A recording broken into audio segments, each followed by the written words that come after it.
மாலனுடைய சிறுகதை தொகுதி.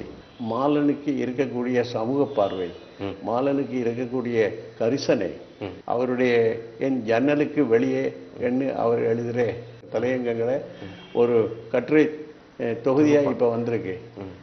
மாலனுடைய சமூக பார்வை, அவதானிப்பு, இதெல்லாமே தெரிய வருது. மாலனுக்கு இது எல்லாத்துக்கும் மேல ரொம்ப அழகான மொழி நடை, தமிழ் நடை மாலனுக்கு கைகூடி இருக்கு. அந்த நடைக்கு மாலன் சொந்தக்காரர். ஸோ மாலனுடைய சிறுகதையோட தொகுதியை மறுபடியும் ஒரு வாட்டி படித்தேன். ஒரு 10-12 வருஷங்களுக்கு முன்னாடி ஷார்ட் ஃபிலிம்ஸ் பண்ணிக்கிட்டு இருந்தேன். கதை நேரம் selected. I took some short stories which are already published and then அதை வந்து நான் ஷார்ட் ஃபிலிம்ஸாக மாற்றிக்கிட்டு இருந்தேன். ஐயா, அந்த கதை நேரம் அப்படின்ற குறும்பட தொகுப்பு நீங்கள் எடுத்தீங்க. தேர்ந்தெடுக்கப்பட்ட நிறைய சிறுகதைகளை வச்சு அந்த குறும்படங்கள்லாம் நீங்கள் எடுத்திருந்தீங்க. அதில் உங்களுக்கு பிடிச்ச குறும்படம் எது?